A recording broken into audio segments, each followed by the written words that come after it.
Welcome to Triumph IAS. It's a daily mains practice question and answer series. This program is exclusively designed for UPSC CSE aspirants. In this video discussion, we will discuss UPSC CSE mains previous 25-year questions. Question number 1. Why did the moderates fail to carry conviction with the nation about their proclaimed ideology and political goals by the end of the 19th century? Let's start with the introduction of the answer. The Indian national movement is understood in three phases, i.e. the phase of moderate nationalism, the phase of Swadeshi to Home Rule movements, and the Gandhian phase. The main body of the answer should be number 1. The phase of moderate nationalism began in 1885 with the establishment of Indian National Congress, INC, by a group of moderate nationalists. Number 2. The moderates had full faith in the British sense of justice and therefore used petitions, resolutions, meetings, leaflets and pamphlets, memorandum and delegations to present their demands. Number 3. Moderates were against direct confrontation with the British rule. Number 4. They wanted to attain political rights and self-government stage by stage without use of violence. Hence, they were known as moderate nationalists. Number 5. However, moderates had many inherent weaknesses in their ideology and approach because of which they failed to convince the Indian masses about their political program. Number 6. The moderate group consisted mostly of Western-educated elite and privileged upper-caste rich people. Therefore, the backward regions and underprivileged masses largely remained outside the reach of moderates until the entry of Gandhi in the Indian national movement. Number 7. When the moderates started to become more assertive, the British became unfriendly and began to encourage Muslims to stay away from the Congress.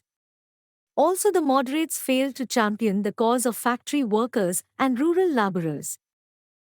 Number 8. Most of the demands put by moderates were elite in nature that did not address the majority in India. For example, protest against reduction in minimum age for civil services.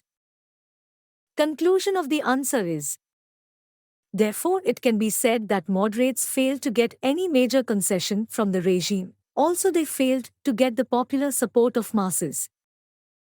Question number 2.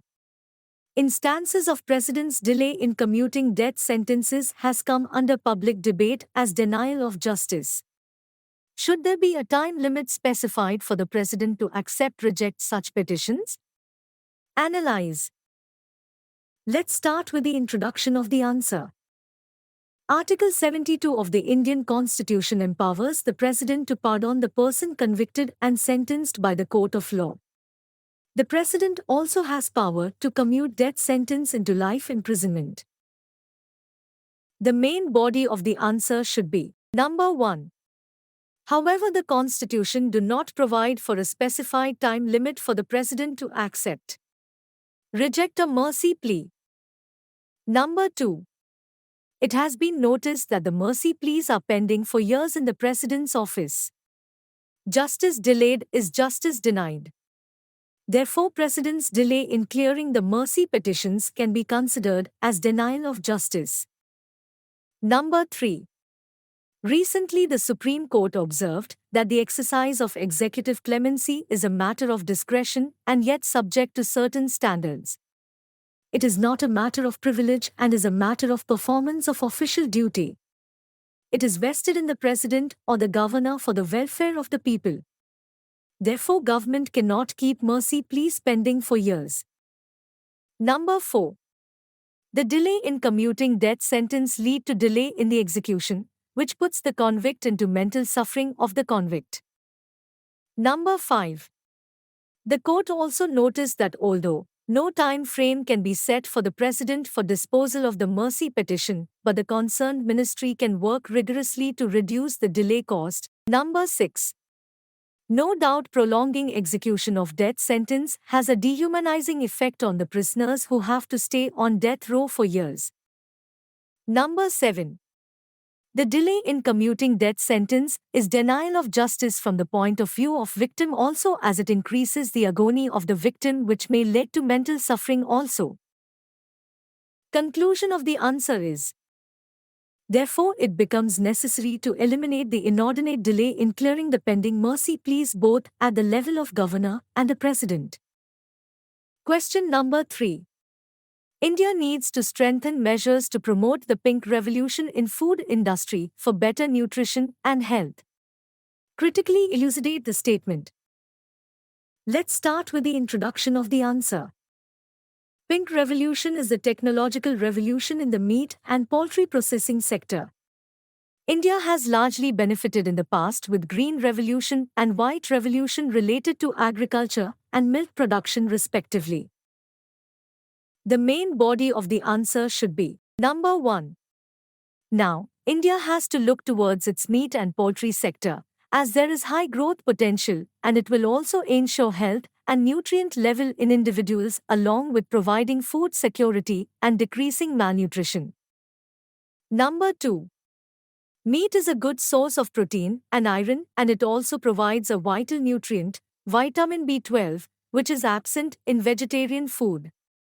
It is significant since many Indians suffer from vitamin B2 deficiency. Number 3.